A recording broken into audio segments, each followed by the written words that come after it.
So I think it's 10 minutes. Oh, we'll wait for a minute.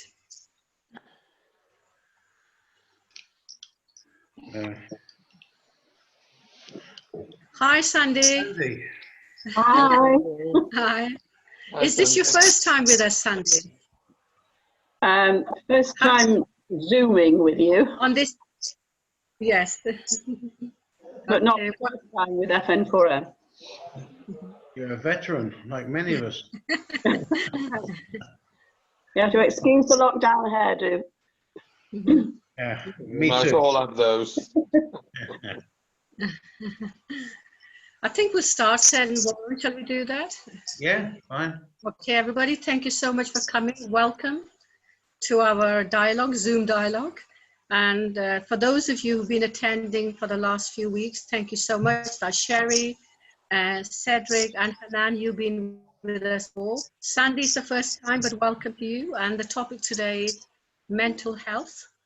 And we're very fortunate to have two speakers, specialist people who will be talking about this. They will lead our discussion. One is Jeremy and the other one hopefully is Hanan. So Hanan, is it possible to start off with you? You want to share with us on this topic while we wait for Jeremy to join us later? I'm happy to. I'm just wondering in what context? Like, what am I speaking about? Well, in theory, the topic is to do with loneliness on, in particular, mental health issues. I think you're one of the mental health chaplains, aren't you, for Greater Manchester Mental Health? So, I mean, I think what we would, if you remember 4 weeks ago when we were talking about suicide, sort of Jeremy started just with an aspect of the work that goes on and what he was doing, some of the issues around. And I think in some ways, a concern at the moment is about mental health issues with relation to COVID-19. I suppose, has it, in your experience as a chaplain, have issues got worse? Is mental health even more of an issue now than it was 13, 14 weeks ago? And if so, what are the sorts of things that have become more of an issue? And is this something that maybe faith communities should be looking to tackle before they become big issues? Right.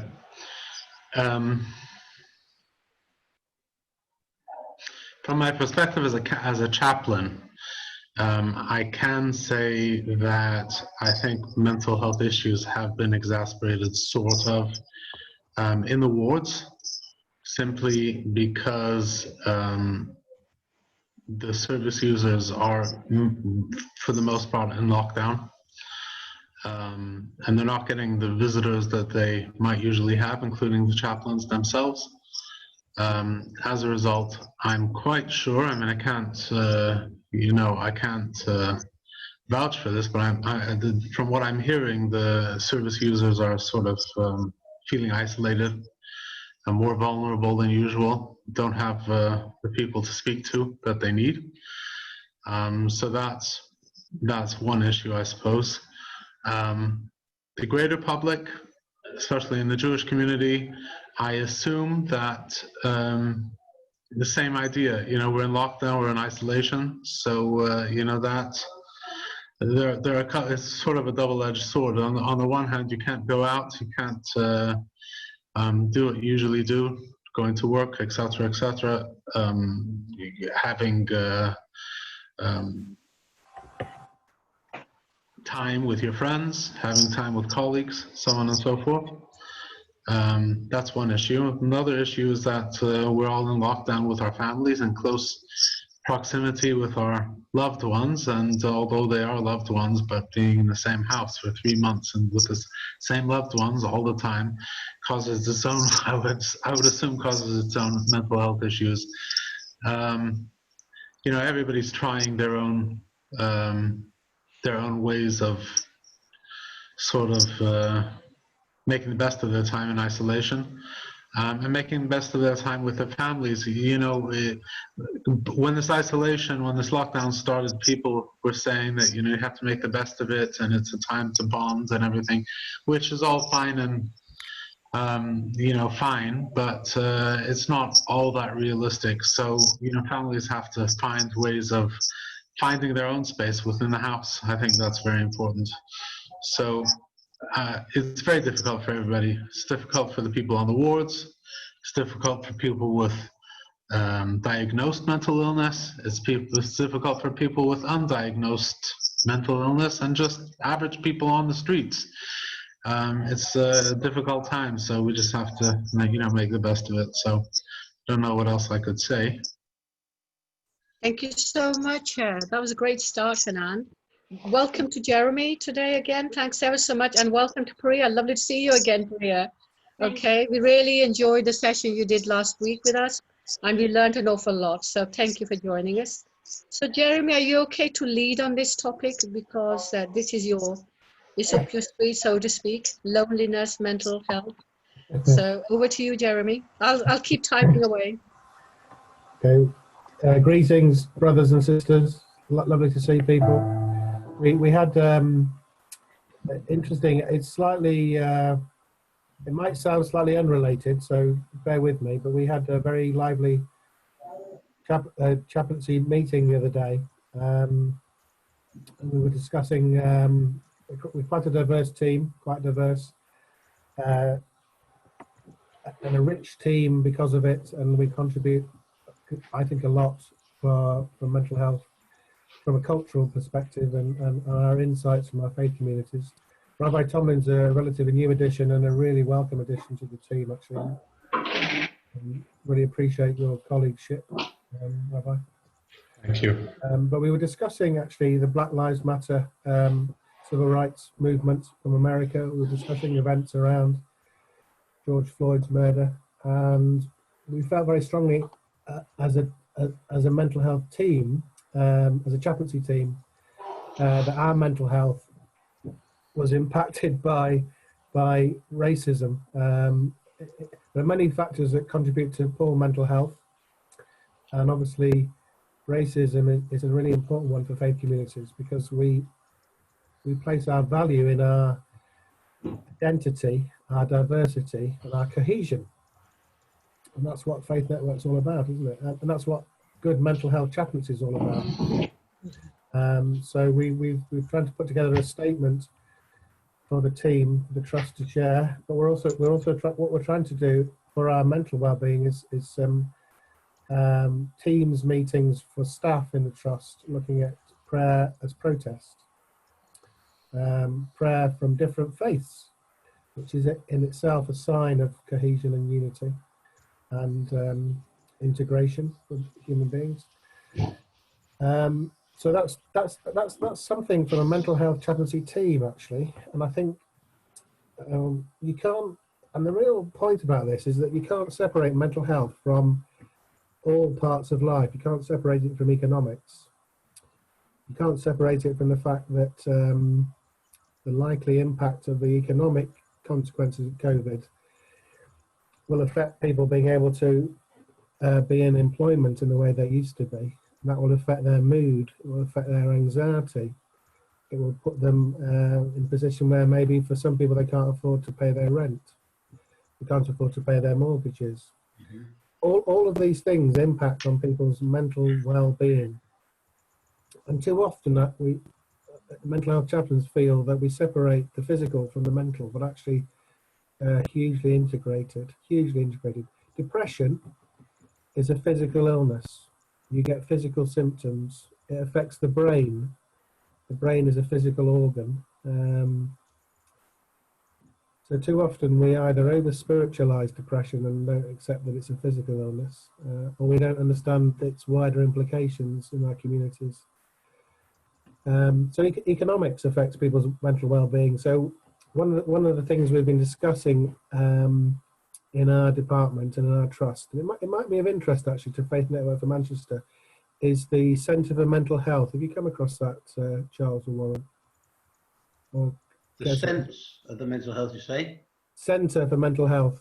Oh. No. I can send you some links because they do a lot of really in-depth forecasting and researching on mental health data and statistics. And I think it would be useful to see some of their data for faith communities as well. Yeah. I mean, I don't know what other people think, but you know, when you read data, it can be quite depressing in itself, can't it? The forecasters are suggesting that as a consequence of the economic downturn, as a consequence of COVID, there could be an additional 500,000 people in the United Kingdom with mental health problems. Now, taken in isolation, that's quite a depressing statistic, isn't it? But obviously, how will that impact on our faith communities? How will it impact on our Jewish community? How will it impact on our Muslim community? How will it impact on our Caribbean and African communities? All of these things reverberate, don't they, through not just statistics, but to people's lives and to our lives and our communities' lives. Greater Manchester Mental Health it is a secondary and tertiary health provider. So when somebody goes to their GP and they feel anxious or they feel depressed, that point of access is the primary level of engagement. And primary engagement then therefore leads a lot of the time to the GP prescribing somebody either a therapy or some medication, and nothing more comes of it other than that engagement. If somebody's felt to have a more enduring or serious mental health problem, the primary service would then refer to the secondary services, which is where Greater Manchester Mental Health comes in. So you would get a referral to see a psychologist or a psychiatrist.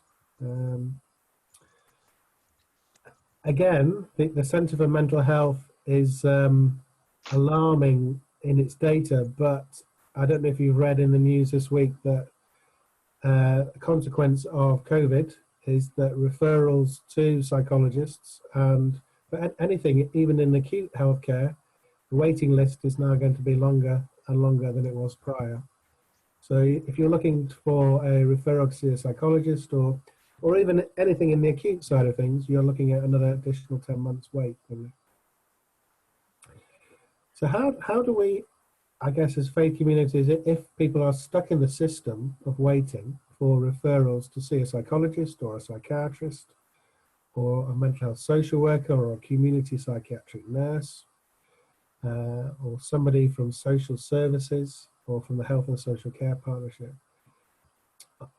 you know, do you think our faith communities need to be more skilled, is one question I've got, in how to help people with anxiety, sleep deprivation, mood disorders? I suppose it's one question I've got. Do we need to get more skilled, perhaps, to help people? There's been some really interesting initiatives in some of the mosques over the last few years where secondary and tertiary mental health services have gone into mosques and done clinics and done engagements with medical experts in faith community places of worship. I don't know if it's happened in synagogues. I don't know whether there's been many churches or initiatives where psychiatrists and psychologists have gone into churches, but I do know it has happened in some of the mosques. And I kind of think that's a really key thing, because often the communities understand their communities better than anybody else, don't they? So it's something, well, it's something that I think has been discussed with Health and Social Care Partnership Interfaith Working Group. And it's something which could perhaps be discussed further. But ways and means of enabling faith communities to engage in a more integrated way with health and social care agencies, I think would be a positive thing, really. So I guess I have a lot of questions going forwards about how as a faith community leader and alongside other faith communities, we can work and think about mental health. Do we, are we in our leadership roles, are we thinking that mental health is always the work of a specialist? Or are we prepared to think maybe we can do things to help with people who are depressed or anxious or are struggling to feel part of community because of their mental functioning? So I feel I could go on, and I don't want to dominate proceedings, but I just thought it'd be good to sort of put some things out there about mental health that maybe we can I found that very, very useful. Jeremy. Thank you so much for sharing that. I've learned a lot as well at the same time. Is there anybody who wants to come in and any comments or questions to Jeremy? I think that there's a lot that chaplains and chaplaincy can do to help people with mental health issues, especially if they're on the low level of the spectrum. But I think we also have to always constantly remind ourselves of our own limitations.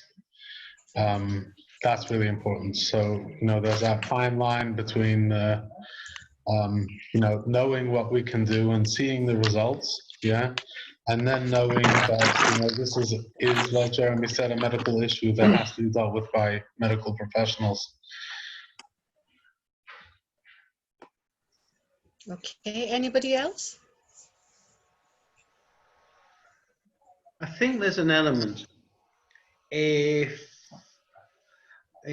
we just say we don't need professionals, we can just hand this out to do-gooders, then not just standards will stick, but sometimes harm may be done. But I think if we actually can provide some basic training, almost like first aid mental health work, for community members, I think that's could actually. Hi, Olushani. Then I think we can actually enable sort of some important work to be done, while also being aware of which professionals and which agencies are around to offer support. So I think there's a lot of stuff there. I think what you said, Jeremy, about the waiting list of 10 months is frightening.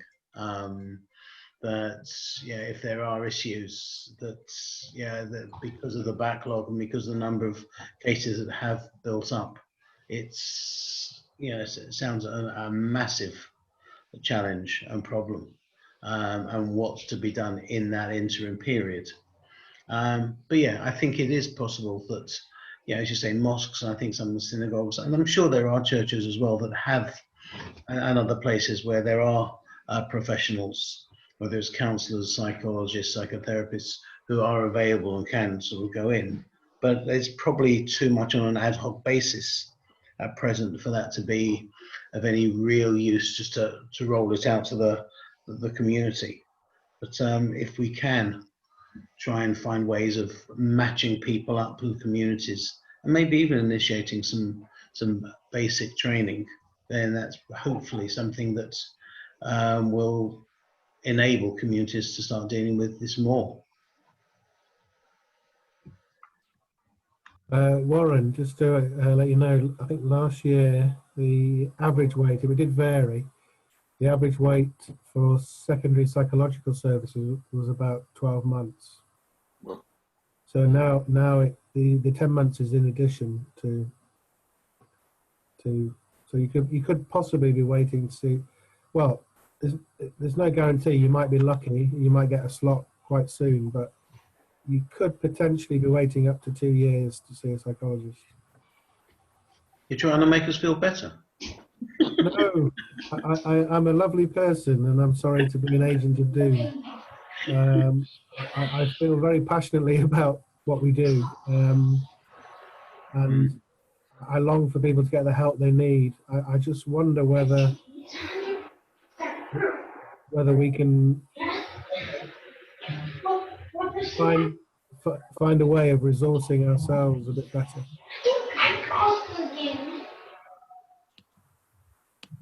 Yeah, it sounds as though it's an essential need. Yeah, I think that a lot of time, you know, there is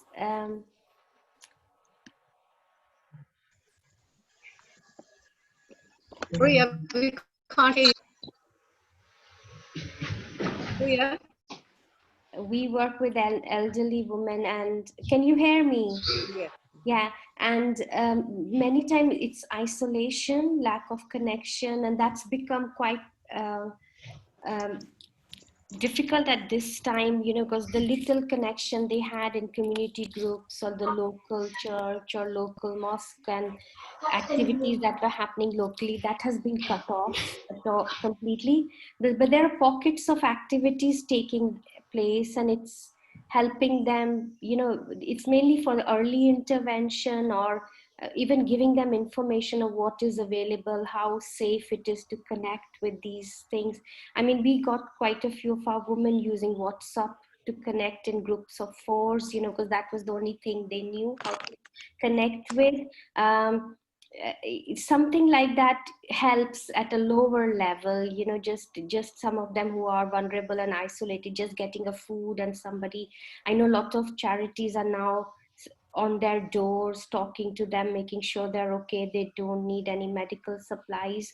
But like you said, when it comes to secondary mental health needs, it does become really, really difficult. I know some of our clients, we refer to the self-help group or the Mind, and the waiting list in charities is really long at present. It is a very, very difficult situation to try and get somebody to do an assessment, especially when somebody's really feeling unwell, can be very difficult.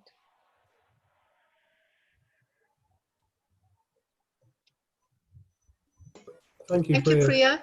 Priya. Sorry, Kezra, I just wanted to pick up on one point that you made. I thought was really, really important point, and definitely something further for further consideration. Really, I'm not a psychiatrist, but I trained as a psychiatric nurse 35 years ago. I have experienced mental illness myself and recovered on 3 occasions, but the experience does give you insight into the mind and the brain and why you get ill. And I've also been a healthcare chaplain, but I do wonder, and I'll be interested to know what Rabbi Tomlin thinks and Ola Shaney think on this, that you mentioned about isolation. And I think that's something really worth thinking about for us as faith communities, because nearly all mental illness doesn't start, or rarely starts, being very serious or very chronic. It rarely starts with that level of intensity that we see in hospitals. It has to start somewhere else. And I think when people experience a lack of trust, either they've been abused, or whatever the root cause of a more serious mental illness, when it becomes more chronic, there is some sense of disconnection from love. I'm being careful how I word this, because I think I don't think there's any psychiatrists on the call, is there? But things can put the right ingredients into somebody's life, disconnect them from a loving parent or a trusting parent, and all of these things. They do over time lead to more serious things. Now, maybe I'm simplifying it a little bit, but the importance is isolation and separation are really important parts of any component understanding of mental illness and mental distress. And when people are acutely ill, they're disconnected from themselves, let alone anybody else.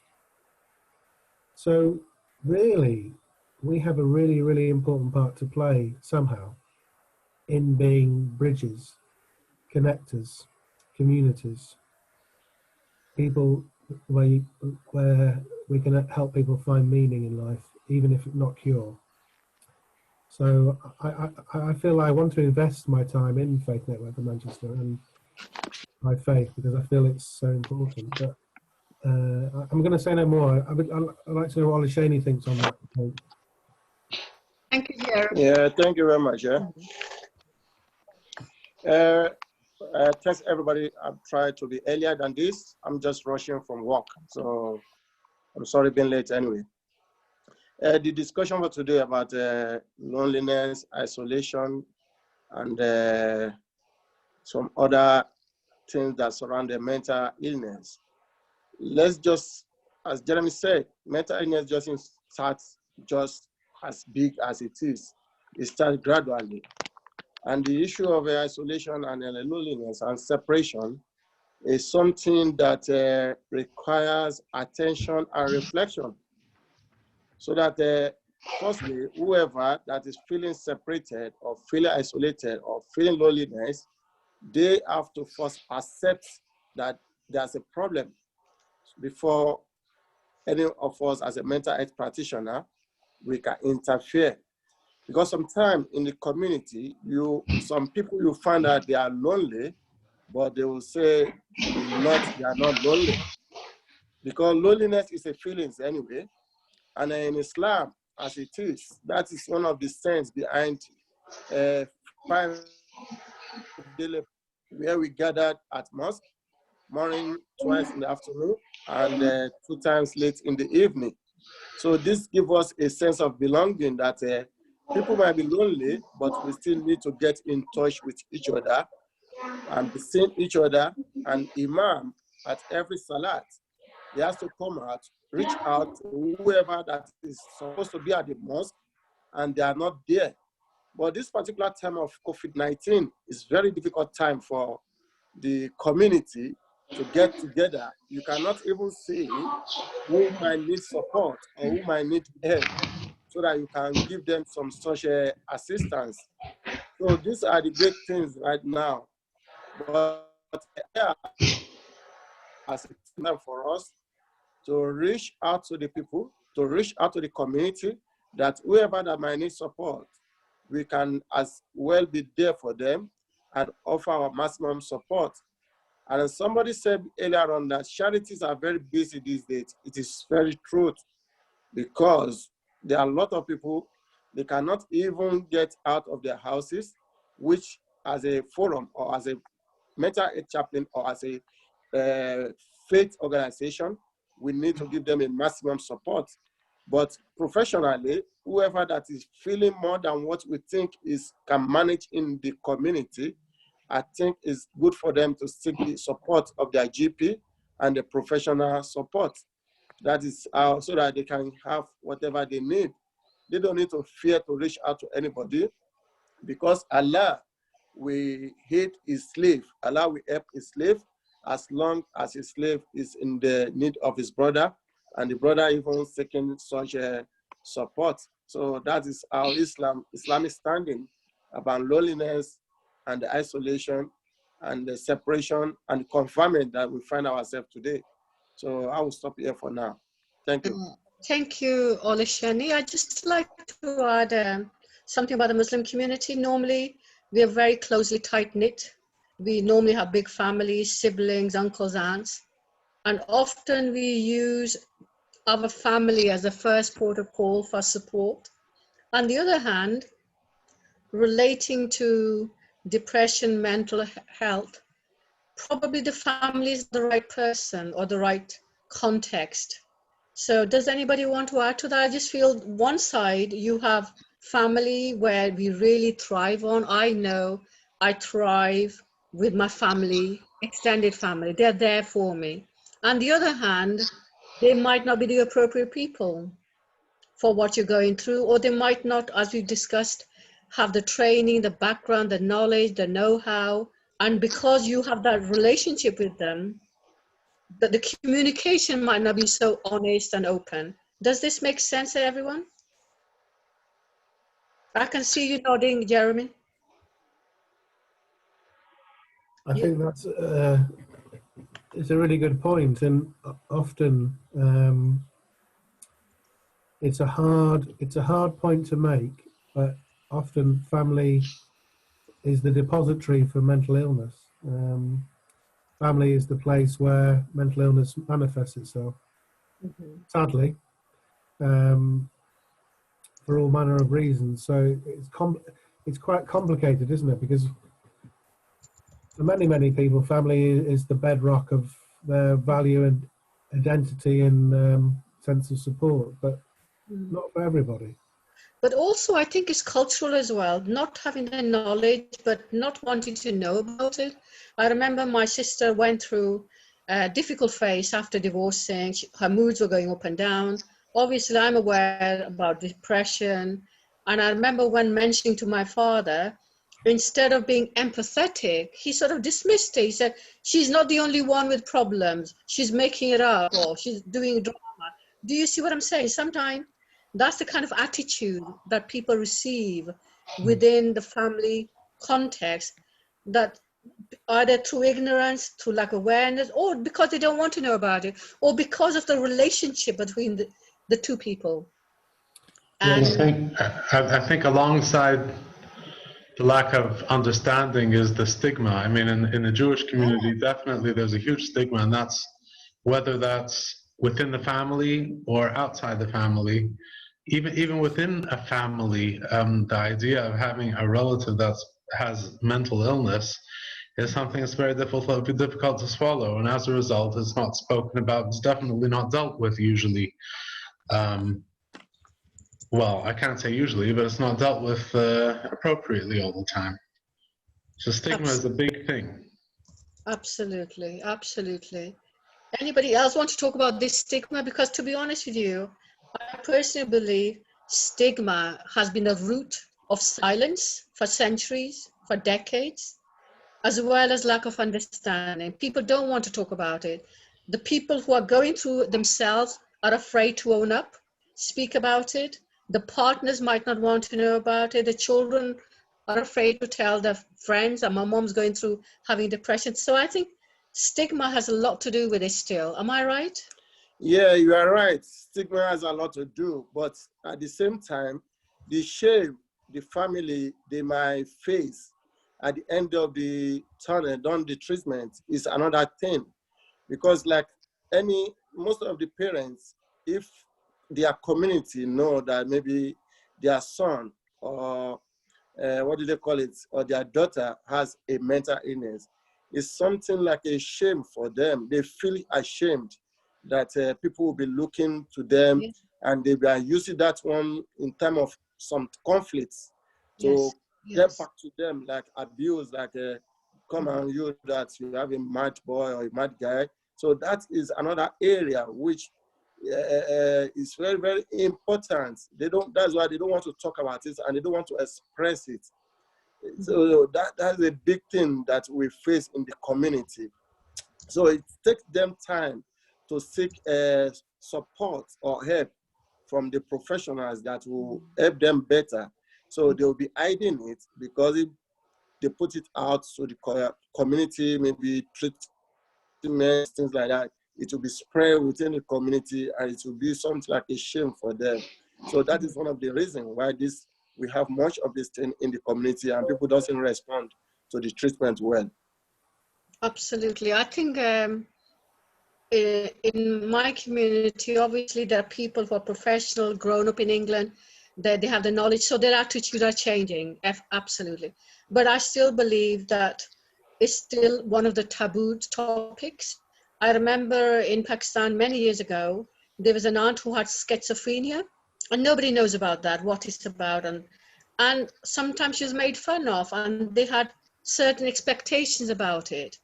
And I personally did not know anything about schizophrenia at that time. Later, I came face to face with 2 patients, and I think it's through knowledge, through understanding, that you gain knowledge and your own views and attitude change.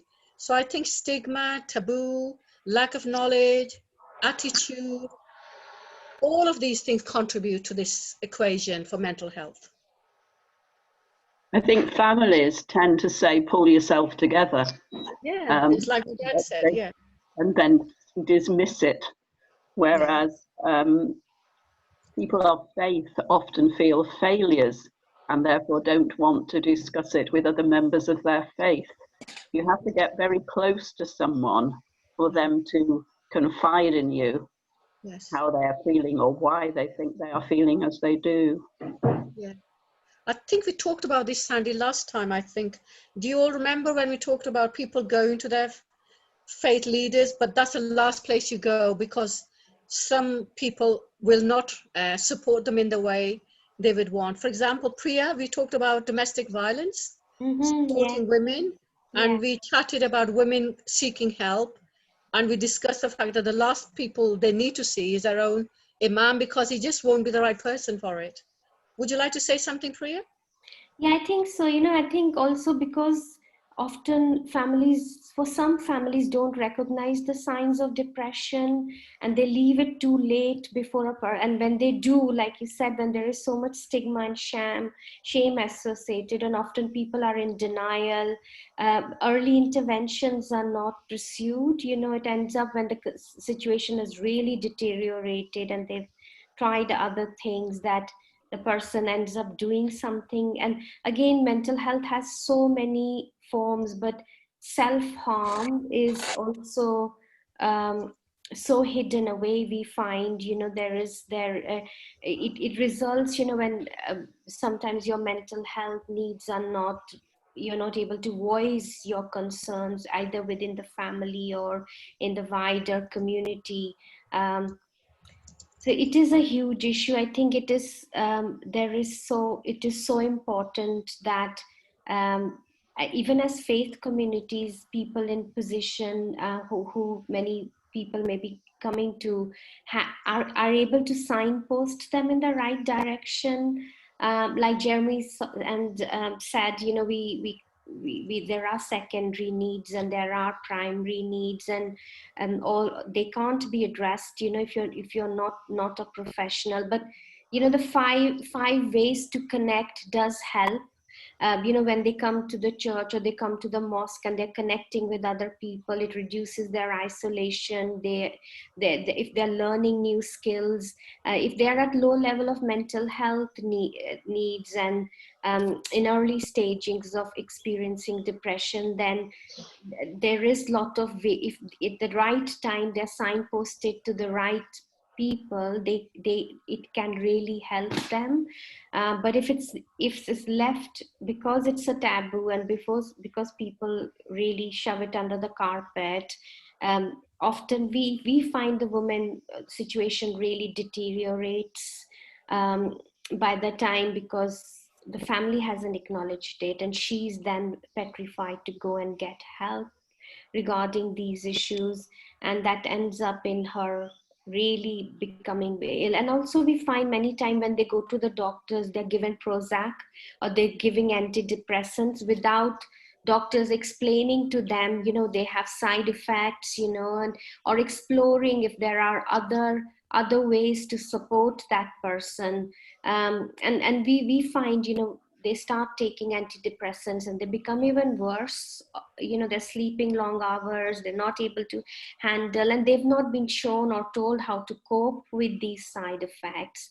And then they often give up the medication thinking, this just doesn't work for me, I can't cope with all this. So I think getting right help at the right time is so important, and our communities really need to understand, and recognize the signs of poor mental health, and make them understand that actually it happens to most of us sometime or other in our lives, and we need to acknowledge it and try and seek help. And not, but it's hard, it's not easy, like you've said, we go to our families and they just dismiss it, saying, no, you'll be fine, you don't have to, what's wrong with you, go and do something sensible, you'll be fine. I've had problems and I've dealt with them, you can deal with them.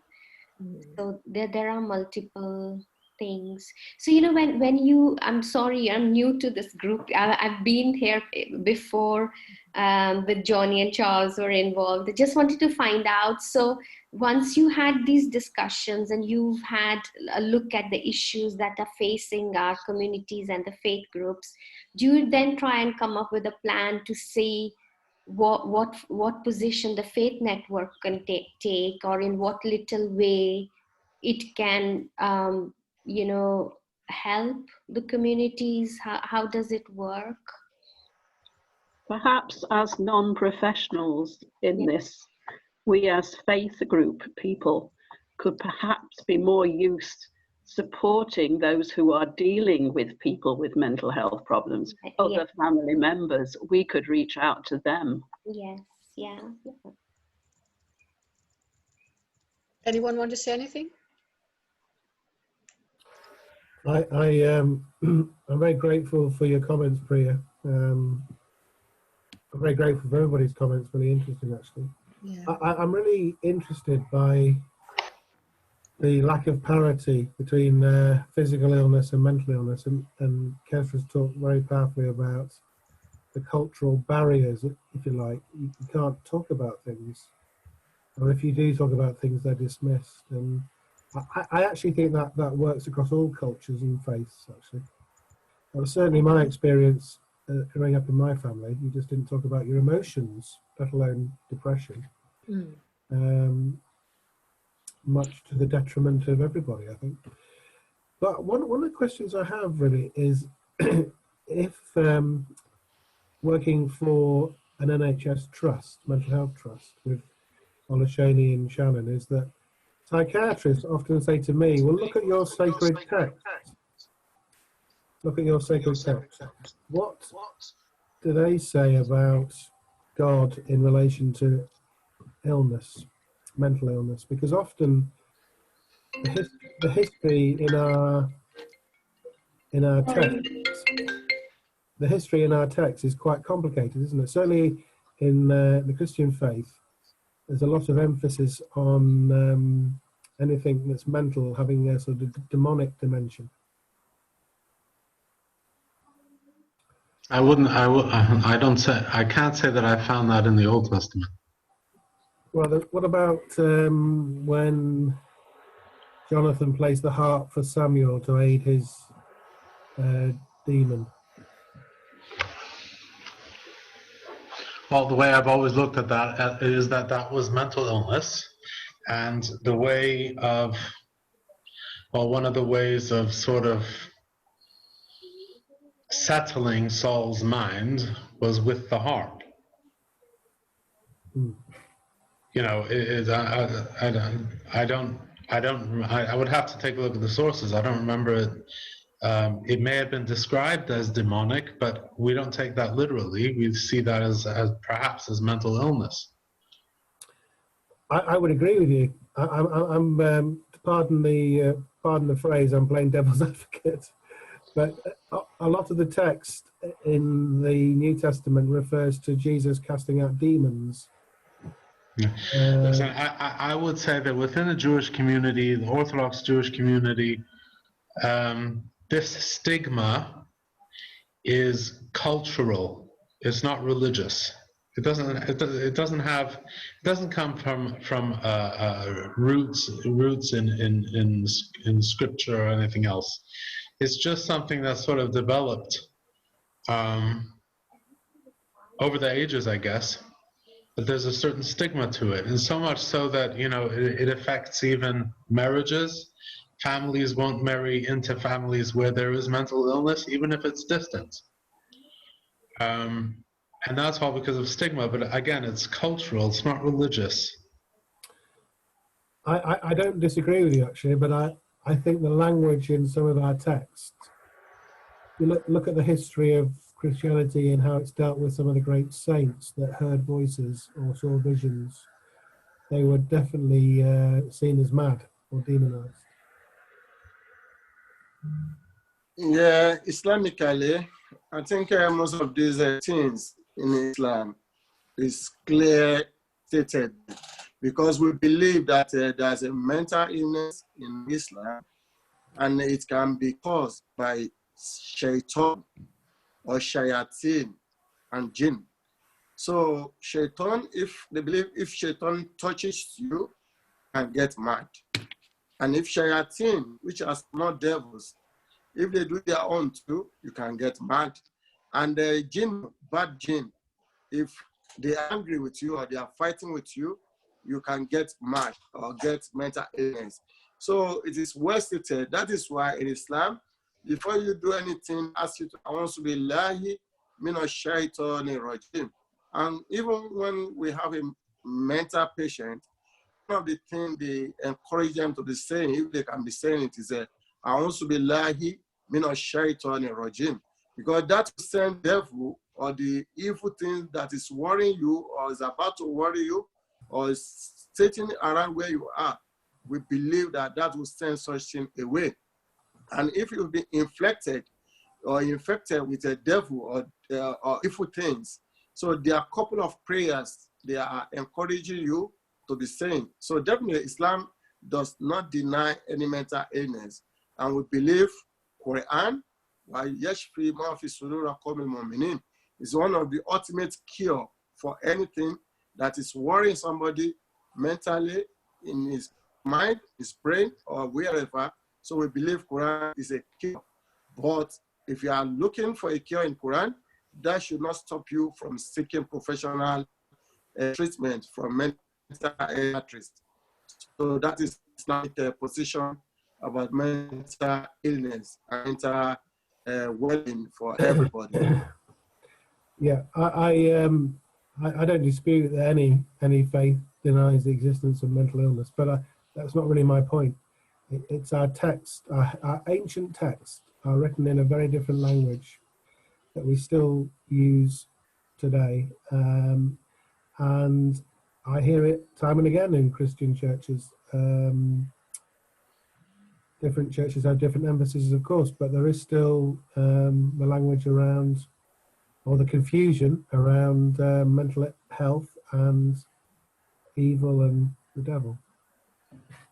Yeah, the most important thing for the professionals, especially the psychiatrist doctor, is that if any of their patients is presenting any symptom of religion or any faith, or if he's saying what is worrying him has something to do with affliction of a jinn or devil or whatever, it's good for them to seek professional advice from the chaplains, from the imams, so that they can assess and put them to the right direction. There are a few ways of doing assessment for any Muslim patient if they believe that they have been infected by jinn or by shaitan. So if of this assessment falls within that category, the psychiatrist should just believe that this guy is being infected by a religious belief, and the imam should come in, give such support to the service user, and at the same time, as I said, the imam, the psychiatrist, they should work hands in hands so that they can support whoever that might need that spiritual support and medical support. So that is how I will present it to them. And I think it has been working and it's good. Can I just add the other side is, I think for decades, and this is still happening in many countries, people don't know how to deal with difference, whether it's behavior, attitude, and it's a human side to this. In many countries in Asia and Africa, mental illness is equated with customs and then they offer strange kind of remedies, and that person is isolated, ridiculed, put away. And it's not just lack of ignorance. I think it's linked to witchcraft. There's so many dimensions to this. And part of it really is people not able to cope with difference. Different behavior. For us living in England at this moment in time,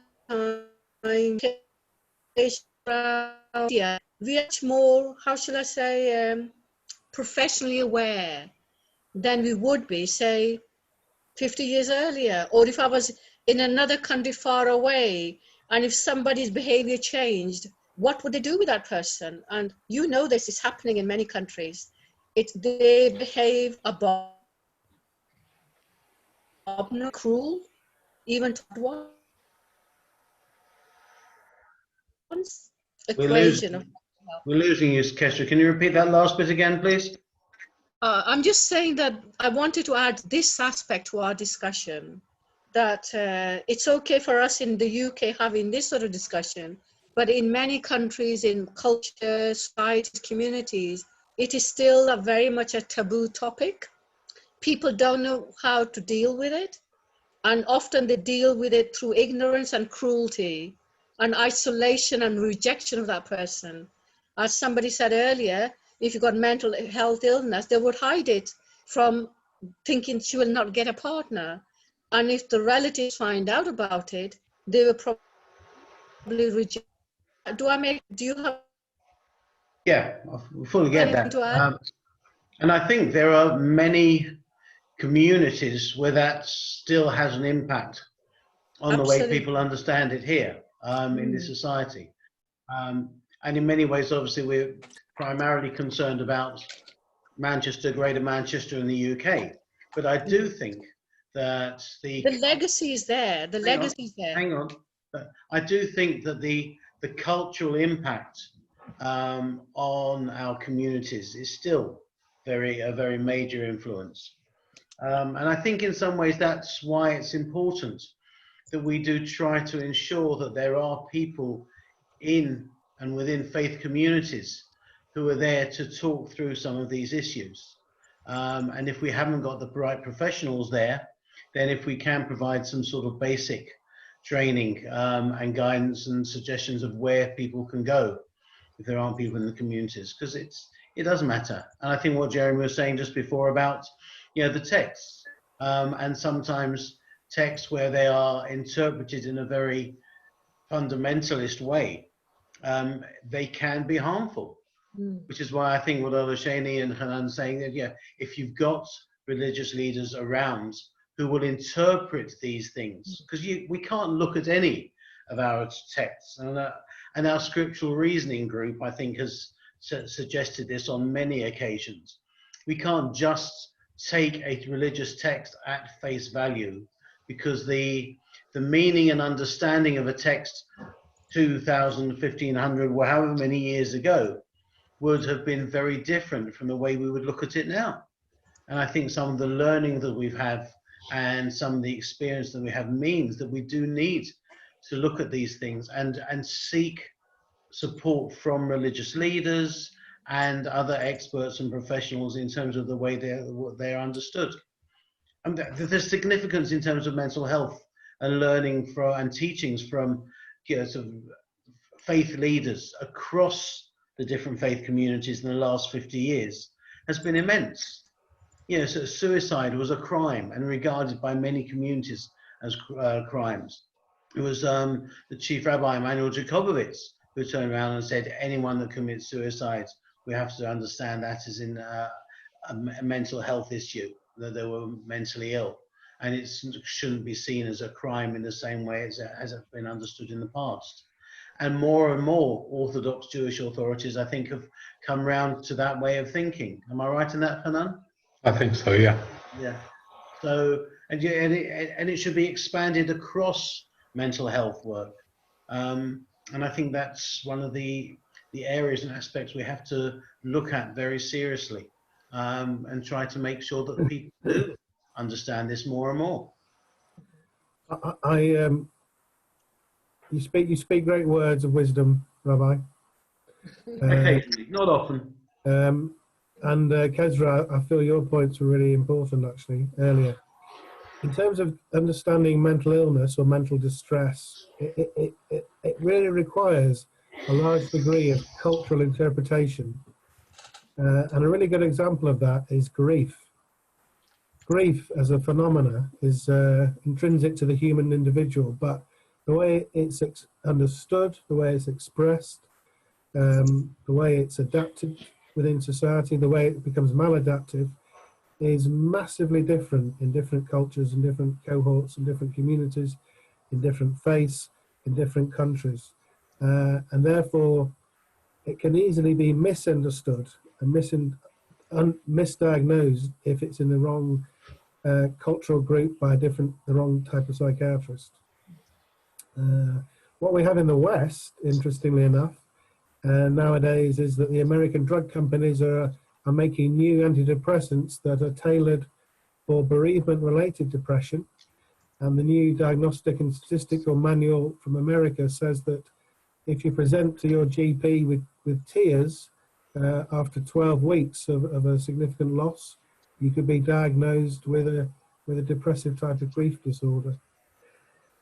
It's a good example, if you like, of how we have to be wary a little bit or aware of the limits of a medical understanding of mental distress.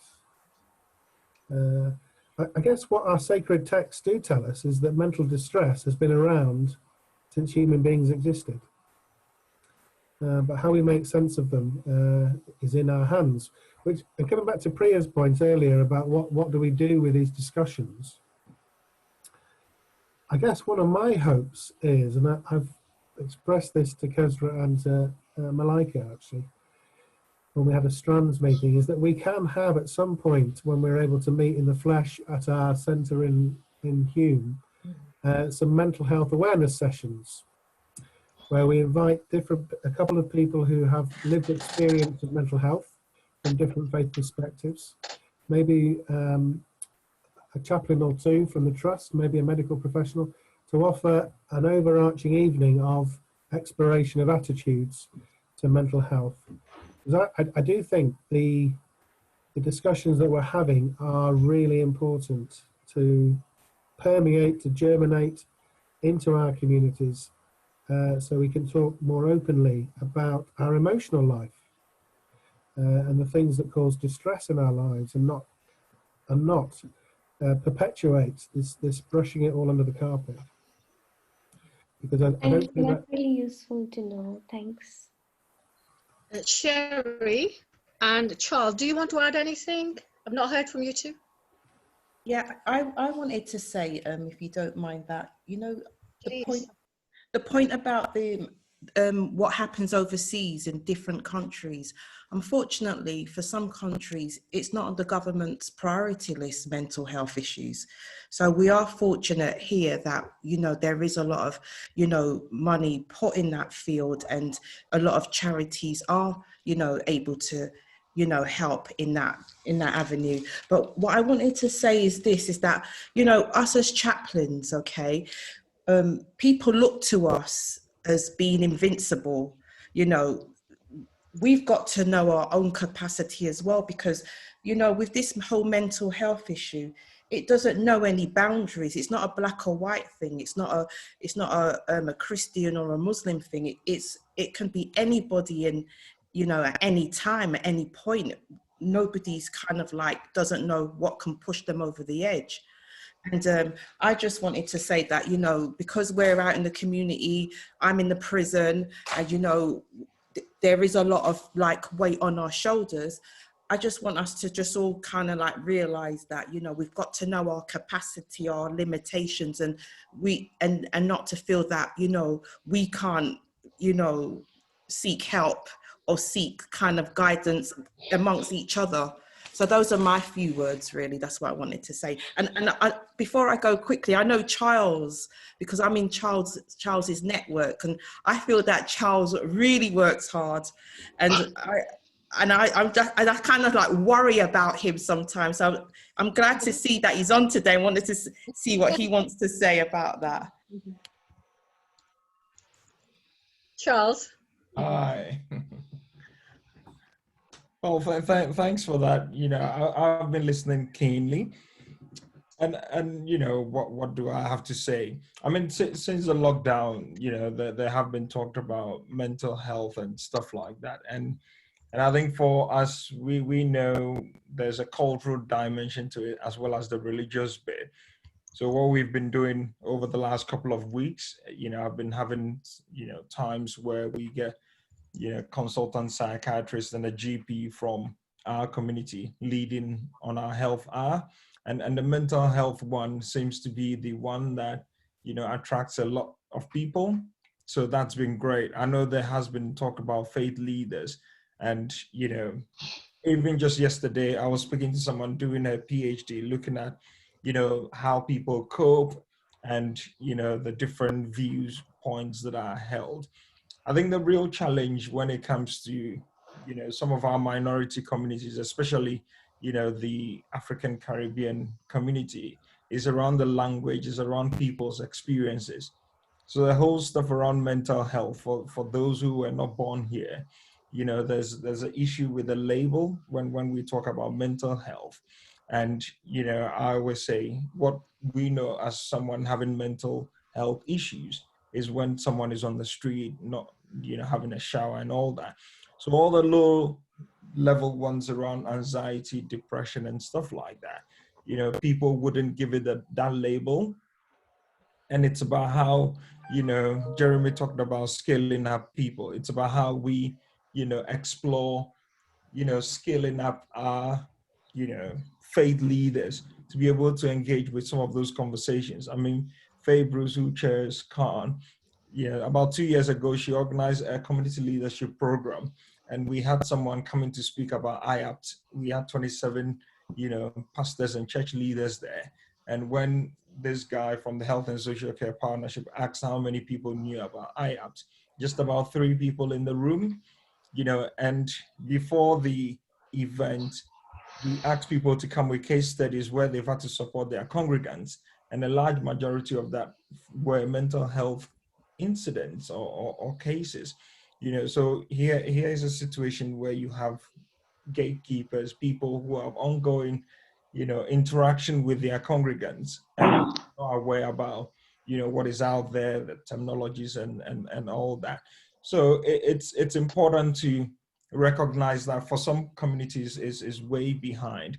And then the whole dilemma when you have faith leaders who understand the need, to seek treatment or are not against medication versus the faith bit.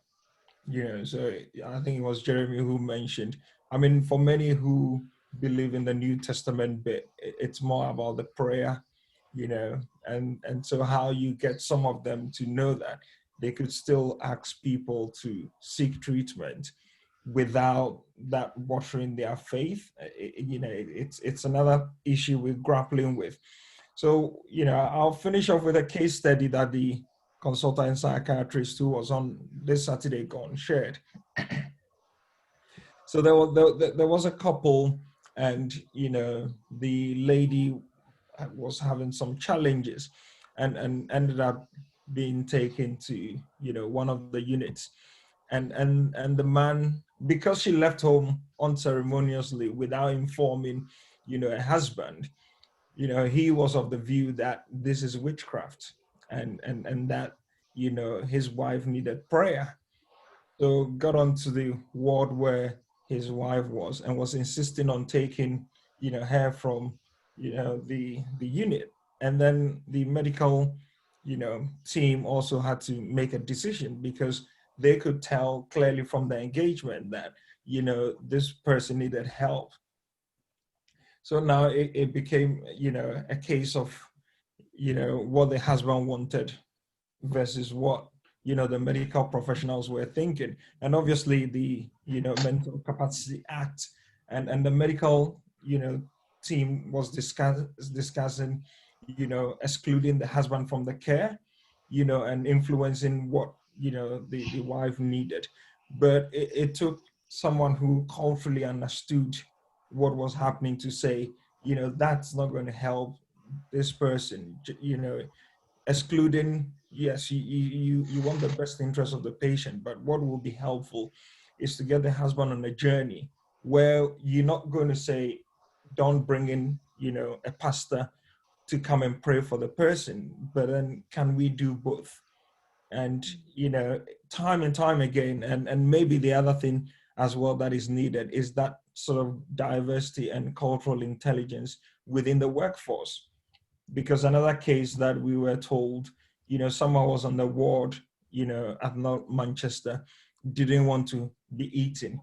And he obviously was concerned about what was going on, and so decided to fast. Meanwhile, the medical team were thinking about increasing the dosage of medication, and so it took someone who overheard the patient praying in tongues, and then started having those dialogue, and then he opened up saying, he doesn't understand what's going on, so wants to spend some time fasting and praying, to get that. So yeah, I just thought I would chip in these.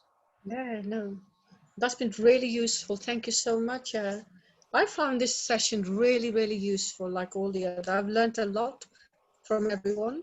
Is there anybody else who want to add or comment before we finish?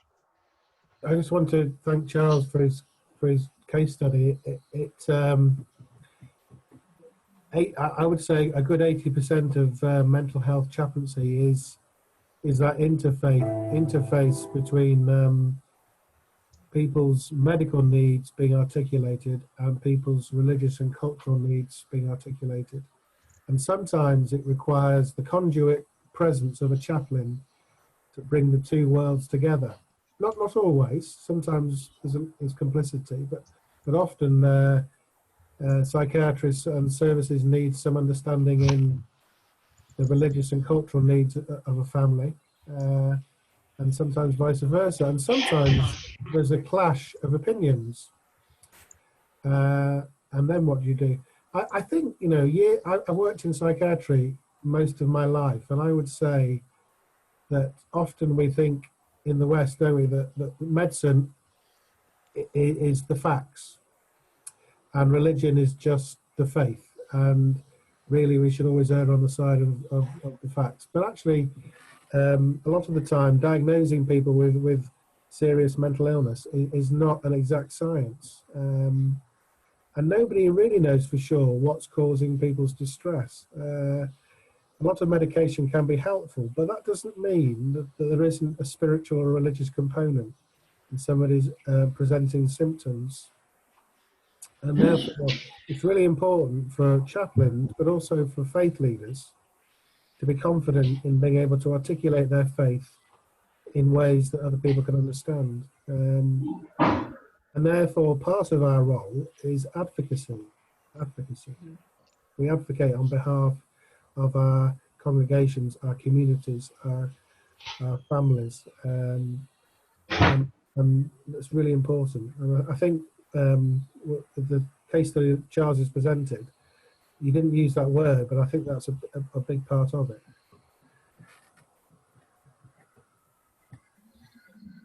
Anyone?